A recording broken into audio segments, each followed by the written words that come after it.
ایسا نہیں، البتہ حدیث میں ایسا بھی ہے کہ حضور فرماتے ہیں جب بھی مجھ پر درود پڑھا جائے تو فرشتے مجھ تک پہنچا دیتے، مگر دلائل خیرات شریف میں بھی حدیث موجود ہے۔ حضرت علامہ تقی الدین سبکی رحمت اللہ تعالی علیہ نے بھی اسے نقل فرمایا، خود جو دیوبندی حضرات کے مشہور مولوی اشرف علی تھانوی صاحب نے بھی اسے زاد السعید میں نقل فرمایا۔ حضور علیہ السلام نے ارشاد فرمایا کہ کوئی ہم پر جب درود و سلام پڑھتا ہے تو فرشتے ہم پر پہنچاتے ہیں، اور فرمایا کہ اہل محبت کا درود و سلام خود ہم اپنے کانوں سے سنتے۔ اچھا، یہ بھی کوئی کہنے کی بات ہے صاحب کہ کل کے قومی اسمبلی میں آپ نے کوئی دھواں دھار تقریر کی؟ کوئی دھواں وغیرہ نہیں تھا، بہرحال تقریر کی۔ آپ نے الیکشن میں حصہ لیا، وجہ کیا؟ ساری وجہ مہینے بھر آپ کو بتاتے رہے الیکشن میں حصہ لینے کی، تو آپ بھی بتائی جائے گی۔ اب تو الیکشن ہو گیا بھائی۔ آج پھر کراچی میں طوفان کا جو شور تھا، اس کا شرعی مسئلہ کیا ہے؟ بھئی یہ محکمہ موسمیات اصل میں اس نے کوئی طوفان آتے ہوئے دیکھا تو آپ کو اس نے خبر کر دی کہ بھئی طوفان آنے والا، آپ اپنے بچاؤ کا حساب کتاب کچھ کر لیں۔ وہ طوفان نہیں آیا، آپ حضرات کی دعاؤں سے کہ رخ پھر گیا، بھی اس کی شرعی حیثیت کیا بتائی جائے آپ کو کہ طوفان آتا کچھ لوگوں کا نقصان ہوتا تب تو کوئی اس کی شرعی حیثیت بنتی نا۔ اب بیچارہ طوفان خود گھوم گیا، اب اس کو شریعت کا کیا فتویٰ دیا جائے؟ کیا ماشاء اللہ کا خاتمہ ہو جائے گا؟ انشاءاللہ اس کا انا للہ و انا الیہ راجعون ہو جائے گا۔ اچھا، کیا شب معراج حضور صلی اللہ علیہ وسلم نے اللہ تعالیٰ کو اپنی آنکھوں سے دیکھا؟ مکمل اہل سنت کا یہ عقیدہ ہے کہ اللہ تبارک و تعالیٰ کو حضور صلی اللہ علیہ وسلم نے اپنی آنکھوں سے دیکھا۔ اس مسئلے پر کوئی صاحب تحقیق کرنا چاہیں، رویت باری تعالیٰ پر اعلیٰ حضرت امام اہل سنت کا مفصل فتویٰ موجود ہے۔ علامہ قاضی ایاز نے کتاب الشفا میں بڑی عمدہ بحث کی ہے۔ علامہ امام اجل شاہ عبدالحق محدث دہلوی رحمۃ اللہ علیہ نے مدارج النبوت میں بھی بحث کی ہے، تفصیل وہاں دیکھی جا سکتی ہے۔ مسئلہ میں نے بتا دیا۔ اعلیٰ حضرت امام احمد رضا رحمت اللہ علیہ کے بارے میں دیوبندی حضرات اور جماعت اسلامی اہل حدیث حضرات بہت ہی غلط الفاظ استعمال کرتے ہیں، تو کیا کیا جائے؟ ان کے لیے ہدایت کی دعا کریں کہ اللہ تعالیٰ انہیں ہدایت عطا فرما۔ ہندوستان میں قرآن مجید پر پابندی لگانے سے متعلق رٹ داخل کی گئی، اس بات کو آپ نے پاکستان میں ایک پریس کانفرنس بیان کیا، کیا پاکستان سفارت خانہ اس میں کیا کرتا رہا؟ یہی سوال میں نے جب جنرل ضیاء الحق صاحب کراچی آئے تو میں نے ان سے پوچھا تھا کہ یہ بتائیے کہ قرآن مجید کے خلاف جب پٹیشن کلکتے کی ہائی کورٹ میں داخل ہوئی تو آپ کا سفارت خانہ کیا کر رہا تھا؟ تو ہمیں صدر صاحب نے یہ جواب دیا کہ وہاں سے سارے معاملات ہمیں آتے رہے، لیکن ہر بات کو آپ کو بتانا یہ ہمارے لیے ضروری نہیں ہے، ہو سکتا انہیں کوئی الہام ایسا ہو گیا۔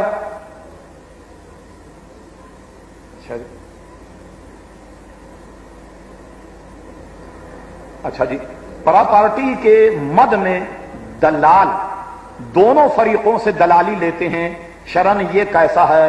دلالی اصل میں ناجائز، اس پر آپ علماء کرام سے مزید فتوی لیں کہ سارا کاروباری اسی پر ہو رہا ہے تو آیا اس کی کیا صورت ہے؟ لیکن جس طور پر یہ ہوتا ہے کہ صاحب اس سے بھی ہو اس سے بھی، یہ ہماری سمجھ سے باہر ہے۔ مفتی صاحب سے فتویٰ لے کر، اور ہو سکتا ہے کہ اس کے تمام جو موجودہ صورت ہے اس نئی صورت کو غور کرتے ہوئے علماء اگر کوئی موقف اختیار کریں تو آپ ان سے فتویٰ پوچھ سکتے۔ قرآن شریف کو بسم اللہ کیا ہے صاحب؟ بسم اللہ کر کے لوگ پڑھتے ہیں، اس کے بارے میں کیا؟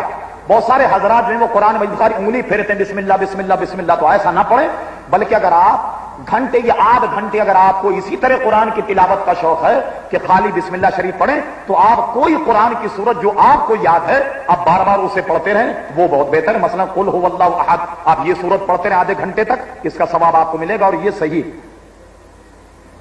حکومت کیا اسلامی نظام میں مخلص ہے؟ یہ تو حکومت سے پوچھیے گا صاحب، ہم تو ابھی پیچھے اس کے پڑے ہوئے ہیں ضرور کہ اسلامی نظام نافذ کیا جائے، تو حکومت ہی آپ کو جواب دی، میں کوئی حکومت تھوڑی۔ روزے کی حالت میں احتلام ہونے سے کیا روزہ ٹوٹ جائے گا؟ حالت روزے میں اگر احتلام ہو جائے تو روزہ نہیں ٹوٹے۔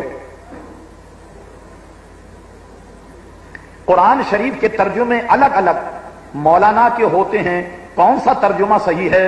ہمارا نقطہ نظر یہ ہے کہ حضرت علامہ امام اہل سنت مولانا شاہ احمد رضا خان فاضل بریلوی رحمۃ اللہ علیہ کا ترجمہ درست ہے، اور تراجیم پڑھنے والے حضرات اسی کو پڑھا کریں۔ دوسرا سوال، قبر کے تیسرے سوال میں حضور صلی اللہ علیہ وسلم کا دیدار کرایا جاتا ہے، ایک ساتھ لاکھوں افراد قبر میں اتارے جاتے ہیں تو انہیں ایک ساتھ ہی قبر میں گویا پوچھنا چاہتے ہیں کہ کیسے دیدار ہوگا؟ یہ کوئی اس میں اصل میں پریشانی کی بات نہیں ہے.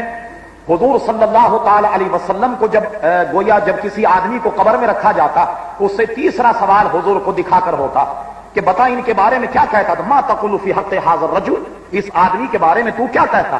حدیث شریف فرمایا گیا کہ قبر والا حضور کو پہچان کر کہے گا ہوا محمد صلی اللہ علیہ وسلم, یہ تو محمد ہے صلی اللہ علیہ وسلم. تو پھر فرشتے کہیں گے نم کنمت العروس, اے قبر والے اب تو ایسے سو جا جیسے دلہن سوتی. یہ حدیث شریف صحیح صحیح ستہ میں موجود ہے. مشکات میں عذاب قبر کے اس بات میں یہ ساری حدیثیں موجود ہیں.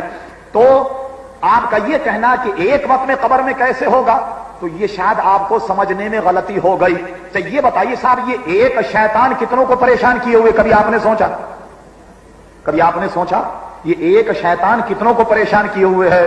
بہت سارے لوگ جو کہتے ہیں صاحب یہ ایک جگہ حضور کا پہنچنا غلط ہے اور یہ شرک ہے, تو یہ اپنے ابا حضور کے لیے تو سارا کچھ مان رہے اور حضور کے لیے انکار کرے, تو یہ تو کوئی انصاف نہیں.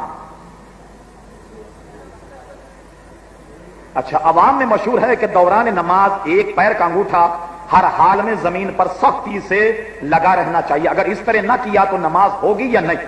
مسئلہ یہ اصل میں انگوٹھے کا لگنا نہیں, نماز حالت سجدہ میں انگوٹھے کا لگنا یہ ضروری ہے. ہمارے نزدیک علماء احناف جو فتویٰ دیتے ہیں ایک انگوٹھے کا لگنا فرض ہے اور تین تین انگلیوں کا سجدے کی حالت میں زمین پر لگنا, اسے ہمارے علماء واجبات سے لکھتے ہیں کہ یہ واجب ہے. اچھا, یہ بھی اسی سے متعلق ہے مسئلہ کہ بعض لوگوں کو دیکھا گیا کہ سجدے کی حالت میں پاؤں کی انگلیاں زمین پر نہیں لگاتے. بہت لوگ دیکھتے ہیں صاحب سجدہ جب کرتے ہیں تو پیچھے سے دونوں پیر اٹھا دیتے ہیں, یہ غلط ہے. اس طریقے سے سجدہ صحیح نہیں ہوگا اور نماز بھی نہیں ہوگی. اچھا, یہ بہرحال کسی صاحب نے تو دوسرے انداز میں سوال کیا, میں آپ کو دوسرے انداز میں بتا دوں گا تاکہ آپ سوال سمجھ جائیں. عورتوں پر وہ دن کہ جن دنوں میں عورتوں پر نمازیں معاف ہیں, کسی صاحب نے دریافت کیا کہ عورتیں جو ہیں وہ روزے رکھیں گی یا نہیں, ان پر روزے بھی معاف ہیں. اہل سنت کا اس میں مذہب یہ ہے کہ وہ ایام جن پر عورتوں پر نمازیں وہ نہیں پڑھتی نمازیں معاف ہیں, نمازوں کی قضا نہیں کریں گی, مگر جتنے روزے چھوٹ جائیں ان ایام میں روزوں کی قضا ہوگی, نماز کی قضا نہیں ہوگی. دوران روزہ ٹوتھ پیسٹ کرنا یا منجن یا پاؤڈر دانت صاف کرنا کیسا ہے؟ ظاہر ہے کہ یہ پاؤڈر ہے یا ٹوتھ پیسٹ ہے, اس میں ذرات ہوتے ہیں اور غالب گمان یہ ہے کہ وہ حلق سے نیچے اتر جائیں گے, لہذا مسواک کی تو اجازت ہے لیکن دوسرے منجن یا ٹوتھ پیسٹ وغیرہ کی اجازت نہیں ہے. یہ تھے وہ آپ کے سوالات, اور میرا خیال ہے بہت ہم نے مہمانوں کو بھی زیادہ پریشان کر دیا, کافی دور تک بٹھا لیا انہیں. وما علینا الا البلاغ. معذرت چاہتا ہوں. مختصر صلاۃ و سلام ہوگا. بڑی مصطفیٰ جان رحمت پہ لاکھوں سلام, مصطفیٰ جان رحمت پہ لاکھوں سلام, شمع بس میں ہدایت پہ لاکھوں سلام,